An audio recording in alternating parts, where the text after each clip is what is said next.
see what I see?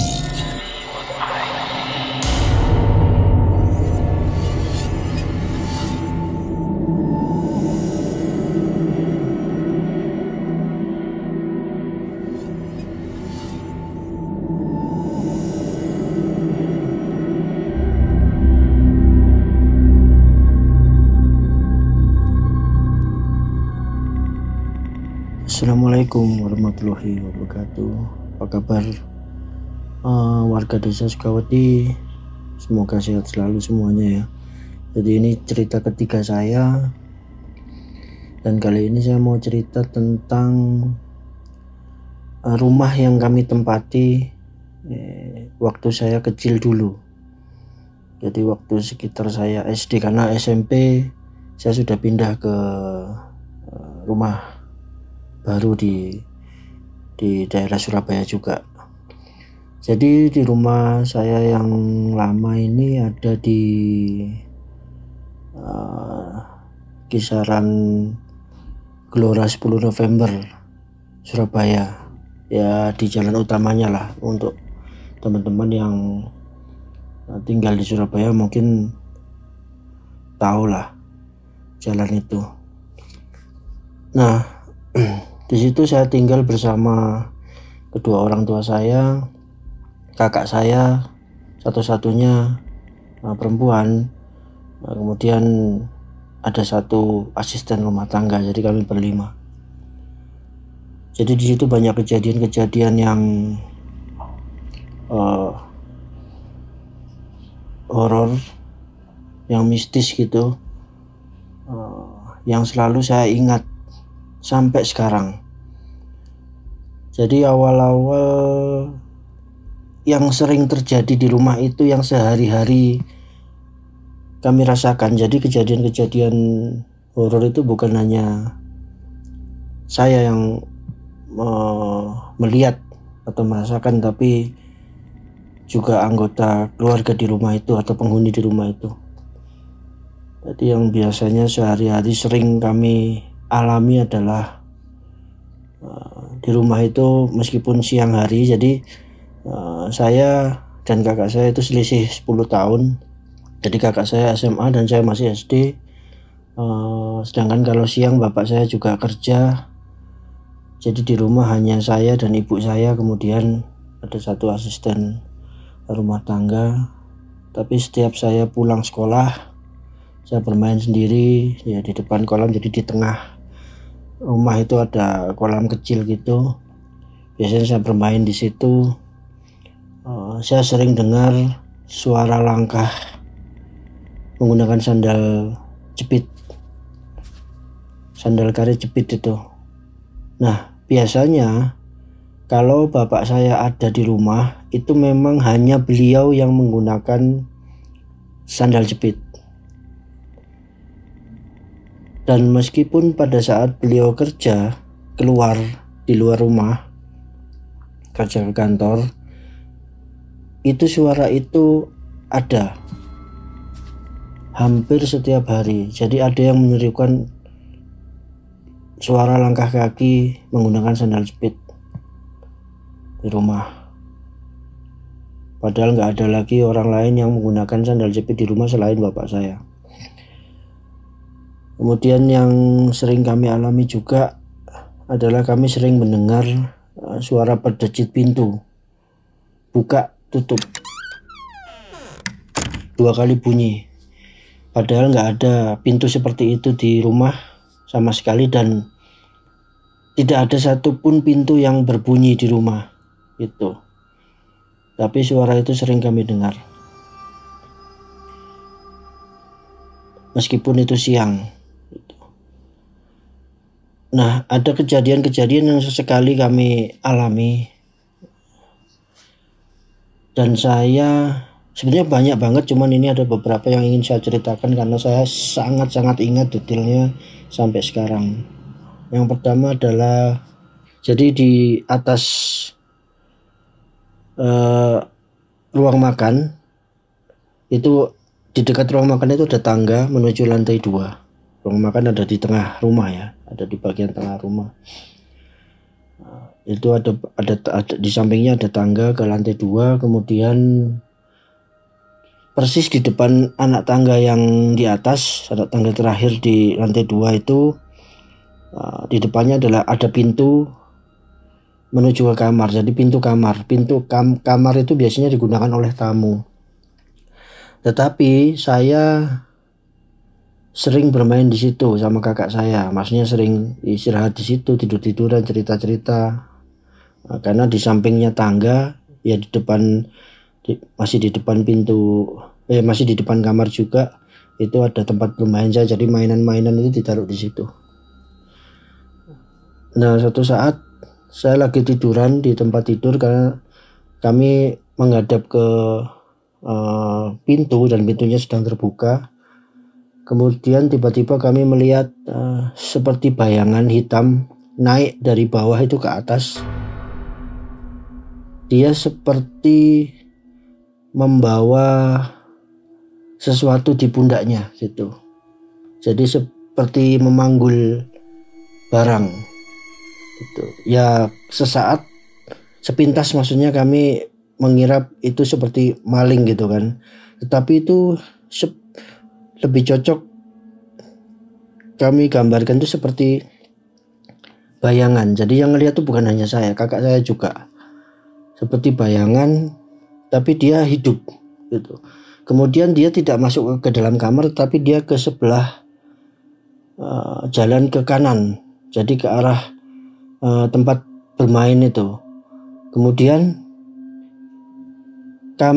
saya dan kakak saya langsung keluar kamar, dan karena kami kira itu adalah asisten rumah tangga kami kan, pada saat itu siang, kami kira itu asisten rumah tangga, kami panggil, tetapi ternyata asisten rumah tangganya nyautin dari bawah, dan dia keluar dari kelihatan di tangga, ada apa gitu maksudnya. Jadi bukan dia gitu. Kemudian kami lihat lagi di area bermain itu tidak ada orang sama sekali, dan keluar dari situ itu area jemuran, tempat jemur pakaian, tapi itu udah tempat buntu dah. Jadi di sekelilingnya udah pagar tinggi, ada kawat durinya, jadi nggak mungkin ada orang yang tiba-tiba loncat atau gimana, itu nggak mungkin sama sekali. Itu salah satu kejadian yang saya ingat. Kemudian yang kedua itu, jadi di dekat di samping kamar ruang makan itu, di sebelah kirinya tangga yang menuju lantai 2 tadi, tapi di sebelah kanannya itu ada kamar orang tua saya gitu. Kamar bapak dan ibu ada persis di sebelah ruang makan. Kemudian di sebelahnya kamar orang tua itu kamar saya, masih terlihat jendelanya, masih terlihat dari ruang makan. Kemudian di sebelah kamar saya ada kamar kakak saya, dan di sebelahnya lagi itu seperti lorong kecil yang membatasi antara kamar kakak saya dengan dapur dan toilet. Dan di ujung lorong itu ada kamar kecil, itu kamar asisten rumah tangga gitu. Nah, kami punya kebiasaan setiap maghrib itu, setelah setelah sholat maghrib itu makan bersama gitu. Nah, pada saat makan malam bersama, karena saya menghadap ke kamar-kamar, saya melihat di dalam kamar saya itu ada, jadi posisinya di depan pintu itu ada meja belajar saya, dan di atas meja belajar memang banyak buku-buku yang saya taruh di situ. Nah, saat kami makan, saya melihat ada yang berdiri di balik kaca jendela, dan dia seperti membaca buku di depan lemari, di depan meja belajar maksudnya, seperti membaca buku. Kemudian karena kami berempat di situ, saya, bapak, ibu, dan kakak saya makan bersama, otomatis saya akan nanya ke orang tua, itu siapa gitu. Nah, ibu saya yang melihat langsung panggil asisten rumah tangga, karena dikira dia yang ada di kamar baca buku gitu. Tapi ternyata si asisten rumah tangga ini keluar dari kamarnya dari belakang, nyautin dia, Bu. Pada saat dia lewat, bayangan itu hilang. Yang di dalam kamar itu nggak ada. Jadi dia tidak keluar dari kamar saya, tapi dia keluar dari belakang. Ditanya, loh kamu dari mana? Dari kamar. Kamar siapa? Kamarnya dia sendiri, maksudnya di belakang. Jadi bukan dari kamar tengah, enggak.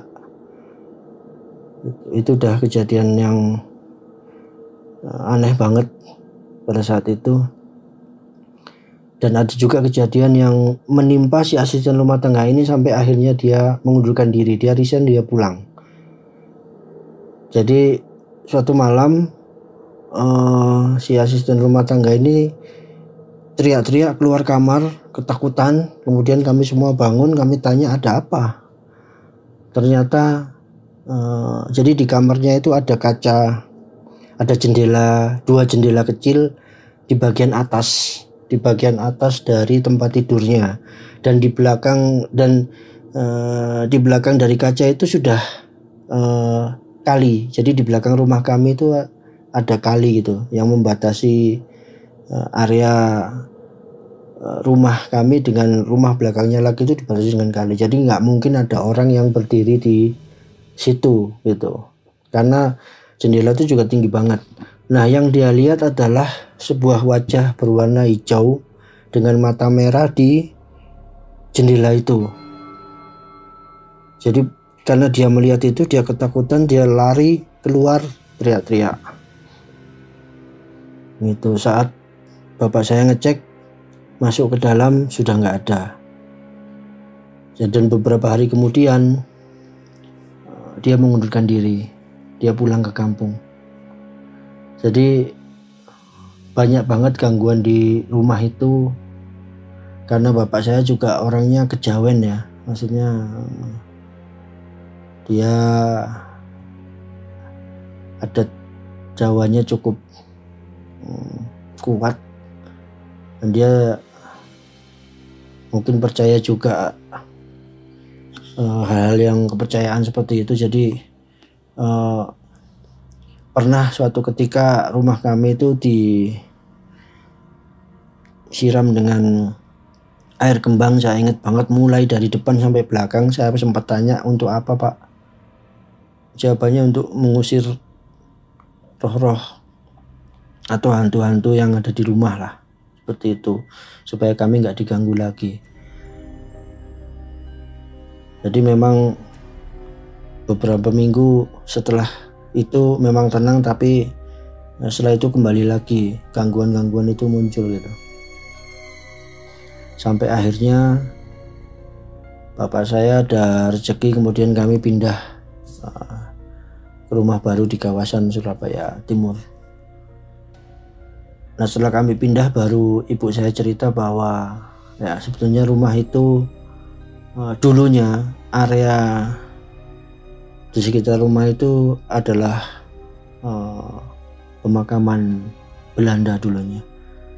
Jadi bisa jadi karena itu kemudian di atas pemakaman dibangun perumahan, jadilah ada gangguan-gangguan horor seperti itu. Mungkin itu aja cerita dari saya kali ini. Semoga sedikit menghibur teman-teman semua. Terima kasih banyak sudah mendengarkan. Assalamualaikum warahmatullahi wabarakatuh.